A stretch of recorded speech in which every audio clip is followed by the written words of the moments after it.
purpose, and he said it is to go, go, go, go and share my story. I said, Lord, I will, because you died for a debt I couldn't pay. Oh, why would I give my life for a king?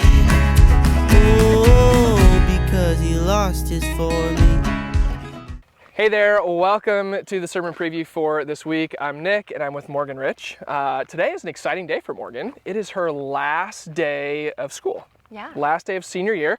Gets to graduate this weekend on Friday. What an accomplishment. Congratulations. Thank you. Yeah, maybe we'll buy you a Thank you. coffee later or something. Oh. She never turns down coffee.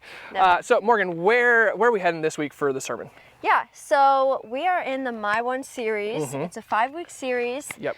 So this is and our last week? Yes, this is Yeah. our last week. Yep. So it's our last week, and we are going to be talking about Romans 10, 12 through 15. Yes. And something about the My One series is being intentional with meeting with your ones. Yeah. And meeting them where they're at in life. And sometimes that looks like a coffee shop, a restaurant, and sometimes it looks like a walking path. Grabbing your neighbor and just saying, hey, let's go on a walk, let's talk. Yeah, absolutely. Nick, would you like to talk about Romans 10, 12 through 15? Yeah, so this is like Morgan said, this is our last Sunday. So this is kind of our concluding Sunday for this series where we're challenging you to have a one, to have somebody that you're intentional with in relationship, to put yourself in a position where God can use you to share the good news of Jesus. And so that's what Romans chapter 10, 12 through 15 does for us is Paul has this, almost this like line of logic where like it talks about like how can somebody believe if they haven't heard,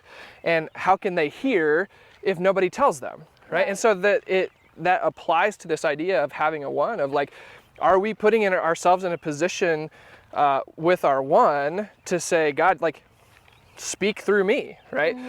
And so what this passage tells us is, one, that everybody is eligible, or salvation is available for everyone, but they have to be able to hear it. Yeah, But then the second thing that it tells us is God wants to use us, his people, as his messengers.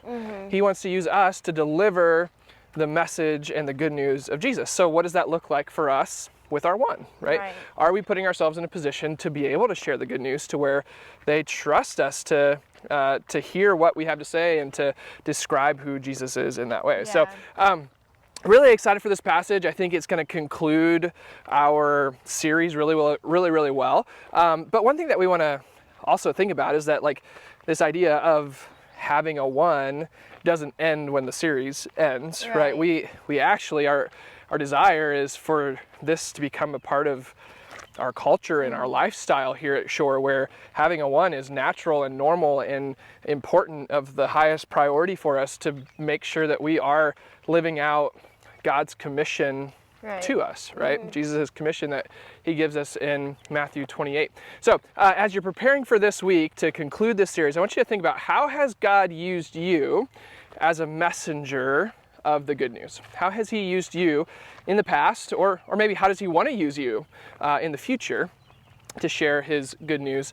Maybe it's with your one, maybe it's with somebody else, maybe it's with the whole world, who knows? Yeah. But how does God want to use you to share his good news? Cool. We'll see you then.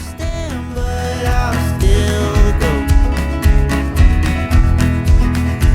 'Cause he gave us all a purpose, and he said it is to go, go, go, go and share my story. I said, Lord, I will, because you died for a debt I couldn't pay. Oh, why would I give my life for a king? Oh, because he lost his for me.